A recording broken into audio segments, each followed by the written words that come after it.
9월 16일 금요일 아침 기도에 오신 여러분을 환영합니다. 오늘 우리가 함께 나눌 말씀은 에베소서 6장 10절에서 17절 말씀입니다. 다 함께 말씀 읽도록 하겠습니다. 끝으로 너희가 주 안에서와 그 힘의 능력으로 강건하여지고 마귀의 관계를 능히 대적하기 위하여 하나님의 전신갑주를 입으라. 우리의 씨름은 혈과 육을 상대하는 것이 아니요 통치자들과 권세들과 이 어둠의 세상 주관자들과 하늘에 있는 악의 영들을 상대함이라. 그러므로 하나님의 전신갑주를 취하라. 이는 악한 날에 너희가 능히 대적하고 모든 일을 행한 후에 서기 위함이라. 그런즉 서서 진리로 너희 허리띠를 띠고 의의 호심경을 붙이고 평안의 복음이 준비한 것으로 신을 신고 모든 것 위에 믿음의 방패를 가지고 이로써 능히 악한 자의 모든 불화살을 소멸하고 구원의 투구와 성령의 검 곧 하나님의 말씀을 가지라. 아멘. 오늘 본문은 우리에게 매우 익숙한 하나님의 전신갑주가 키워드가 되는 본문입니다. 에베소서의 저자 바울은 끝으로라는 단어로 오늘 본문을 시작하고 있는데요. 여기서 끝으로라는 의미는 지금부터 기록되는 내용이 에베소서 전체의 결론이다라는 의미입니다. 그렇다면 사도 바울이 말하는 에베소서 전체의 결론은 무엇일까요? 11절 뒷부분입니다. 하나님의 전신갑주를 입으라. 사도 바울은 에베소서를 통해 교회와 성도에 관한 가르침을 제시하고 그런 다음 결론에 이르러서 성도를 향해서 하나님의 전신갑주 입을 것을 요청합니다. 전신갑주라는 단어는 전쟁 용어인데요. 전쟁 용어를 사용했다는 것은 싸워야 하는 적이 있다는 걸 의미합니다. 그렇다면 하나님의 전신갑주를 입고 싸워야 하는 적은 누구일까요?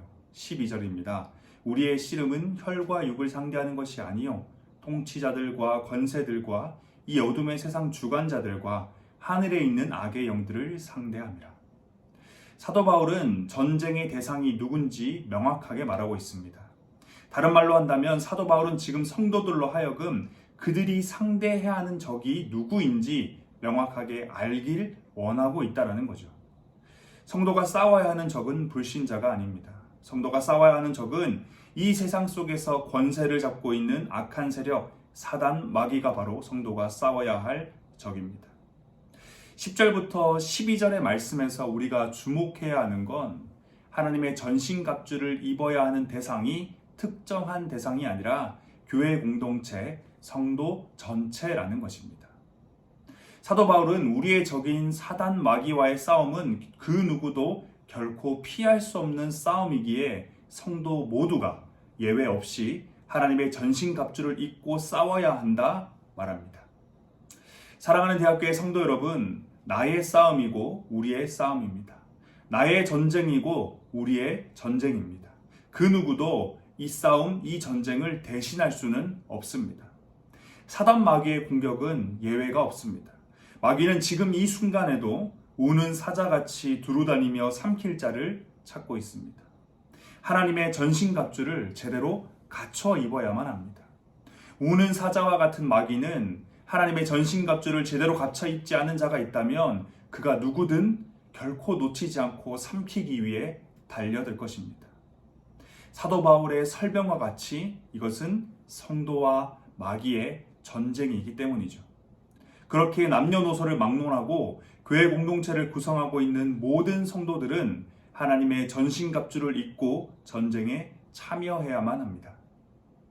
모든 성도가 하나님의 전신갑주를 입고 사단 마귀와 싸워야 할 것을 요청한 사도 바울은 다시 한 번 더 성도를 향해 요청합니다. 13절입니다. 그러므로 하나님의 전신갑주를 취하라. 그러므로 하나님의 전신갑주를 취하라라는 건 성도가 상대해야 하는 적은 권세 잡은 악한 사단 마귀인데 그들을 상대하려면 하나님의 전신갑주를 취하지 않고는 안 된다라는 걸 의미합니다. 다시 말해 인간의 힘으로, 인간의 지혜와 능력으로는 결코 사단과 싸워 이길 수 없음을 의미합니다. 13절의 나머지 부분도 보겠습니다. 이는 악한 날에 너희가 능히 대적하고 모든 일을 행한 후에 서기 위함이라. 모든 일을 행한 후에 서기 위함이다 라는 표현은 사단과의 전쟁에서 최종적인 승리를 얻을 것을 의미합니다. 정리해본다면 우리의 적인 사단 마귀는 하나님의 전신갑주를 입어야만 상대할 수 있으며 나아가서는 하나님의 전신갑주를 입어야만 그들과 싸워 승리까지 할 수 있습니다. 이어지는 14절부터 17절까지 사도 바울은 하나님의 전신갑주에 대해 구체적으로 설명하는데요. 진리의 허리띠, 의의 호심경, 평안의 복음이 준비한 신, 믿음의 방패, 구원의 투구, 성령의 검. 이것이 바로 하나님의 전신갑주입니다. 사도 바울은 성도는 결코 사단과의 전쟁을 피할 수 없으며 그 누구도 예외 없이 이 전쟁에 휘말리게 될 것이라 말합니다. 그리고 이 전쟁에서 싸우기 위한 우리의 무기, 우리의 방어구, 전쟁을 승리로 이끌어낼 전략 무기는 바로 진리, 의, 복음, 믿음, 구원, 성령이라 말합니다. 다른 말로 한다면 성도로 살아가는 우리의 남은 평생이 곧 사단 마귀와의 전쟁인데 이때 우리가 붙잡고 의지할 것은 돈도, 명예도, 권세도, 건강도, 외모도, 인간관계도 아니라 오직 진리, 의, 복음, 믿음, 구원, 성령이라는 것입니다. 이것 말고 이 땅의 다른 무엇도, 다른 누구도 사단과의 전쟁과도 같은 우리의 인생을 안전하게 지켜줄 수도 죽지 않고 우리를 살 수 있게 하는 것도 없다라는 겁니다. 사랑하는 대학교의 성도 여러분, 저는 오늘 본문을 묵상하면서 한 가지가 마음 가운데 계속 남았는데요. 그것은 성도를 향한 사도 바울의 요청입니다. 어떤 요청이었냐면 바로 이것입니다. 하나님의 전신갑주를 입으라. 하나님의 전신갑주를 취하라입니다. 앞서 말씀드린 것과 같이 전신갑주는 군사용어입니다. 다시 말해 사도 바울은 전쟁을 비유로 들어 우리에게 진리, 의, 복음, 믿음, 구원, 성령을 붙잡고 살아갈 것을 요청하고 있는 것이죠. 그런데 전신갑주라는 단어가 군사용어라는 것을 고려한다면 전신갑주를 입으라, 취하라라는 사도 바울의 요청이 단순히 진리, 의, 복음, 믿음, 구원, 성령을 붙잡고 의지하며 살아가라라는 수준으로 느껴지지 않는다라는 겁니다. 전쟁에 나가는 군인이 전투 복장을 갖춰 입는 것에 능숙하지 못하면 어떻게 될까요? 허리에 매는 탄띠를 어떻게 고정하는지 모르고 방탄 헬멧의 어느 부분이 앞을 향해 되는지 모르고 심지어 총을 그저 들 수만 있고 제대로 쏘지도 못하며 분해하지도 못하고 관리하는 법도 모른다면 어떻게 될까요? 사도 바울이 오늘 우리에게 요청하고 있는 하나님의 전신갑주를 입으라, 취하라라는 이 요청은 하나님의 전신갑주를 능숙하게 다룰 수 있어야 한다는 걸 의미합니다. 자는 군인을 깨워서 완전 무장을 명령할 때 머리는 잠에 취해 있더라도 몸이 알아서 반응하여 완벽한 전투 준비를 갖추는 것처럼 성도인 우리 또한 하나님의 전신갑주를 이렇게 능숙하게 다룰 수 있어야 한다는 겁니다. 진리로 허리띠를 띠고 의의 호심경을 붙이고 평안의 복음이 준비한 것으로 신을 신고 믿음의 방패를 들고 구원의 투구를 쓰고 성령의 검을 휘두르는데 어떠한 어색함도 없이 자유자재로 능숙하게 다룰 수 있어야 합니다. 성도 여러분, 언제까지나 훈련병으로 남아있을 순 없습니다. 앞서 확인한 것과 같이 성도인 우리 모두는 사단 마귀와의 전쟁의 최전선에 서서 하나님의 전신갑주를 입고 싸워야만 합니다. 사도 바울은 훈련병인 성도들을 향해 강력한 요청을 합니다. 에베소서 4장 1절인데요. 이렇게 기록하고 있습니다. 너희가 부르심을 받은 일에 합당하게 행하여. 부르심에 받은 일에 합당하게 행하라. 하나님의 군사로 부름받은 것에 합당하게 피나는 훈련을 통해 훈련병의 신문에서 벗어나 당당한 하나님의 군인으로 설하라고 강력하게 요청하는 것이죠.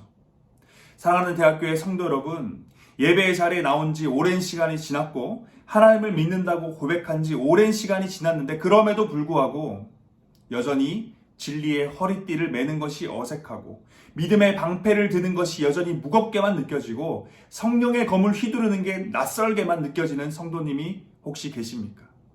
사단 마귀와의 전쟁은 다른 아무개 집사님 혹은 권사님 혹은 목사님 혹은 젊은 청년들만이 하는 전쟁이 아닙니다. 나의 전쟁, 우리 대학교의 모든 성도들의 전쟁입니다.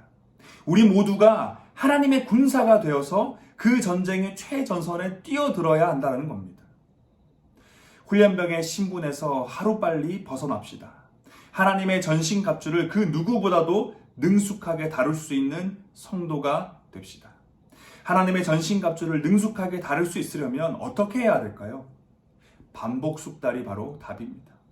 우리 앞에 놓여있는 하나님의 이 말씀을 날마다 끊임없이 배우고 기억해야 합니다. 그리고 배운 대로, 기억한 대로 나의 삶의 현장에서 지켜 행해야 합니다. 마지막으로 배운 대로, 기억한 대로, 지켜 행한 대로 다른 일을 가르쳐야 합니다. 배우고, 기억하며, 지켜 행하고 가르치는 것을 끊임없이 반복할 때, 그렇게 반복 숙달할 때 진리의 허리띠, 의의 호심경, 평안의 복음이 준비하신 믿음의 방패, 구원의 투구, 성령의 검이 나의 몸의 일부처럼 느껴질 정도로 하나님의 전신갑주를 능수능란하게 다룰 수 있게 될 겁니다. 성도 여러분, 이제 훈련병의 신분에서 벗어납시다. 하나님이 보시기에 부족함 없는 당당한 한 명의 군사가 됩시다. 그래서 그 누구도 피할 수 없는 사단 마귀의 전쟁에서 하나님의 전신갑주를 입고 나아가 우리의 장군 되신 예수님과 함께 승리를 쟁취할 수 있길 소망합니다. 마지막으로 오늘 본문 13절을 다시 한 번 더 읽고 설교를 마치도록 하겠습니다. 그러므로 하나님의 전신갑주를 취하라. 이는 악한 날에 너희가 능히 대적하고 모든 일을 행한 후에 서기 위함이라. 아멘. 다 함께 기도하도록 하겠습니다. 우리의 창조자, 구원자 되신 하나님, 주님의 이름을 찬양합니다. 오늘도 어김없이 우리에게 새 생명 주심에 감사드립니다. 사랑하는 하나님, 하나님의 전신갑주를 취하길 원합니다.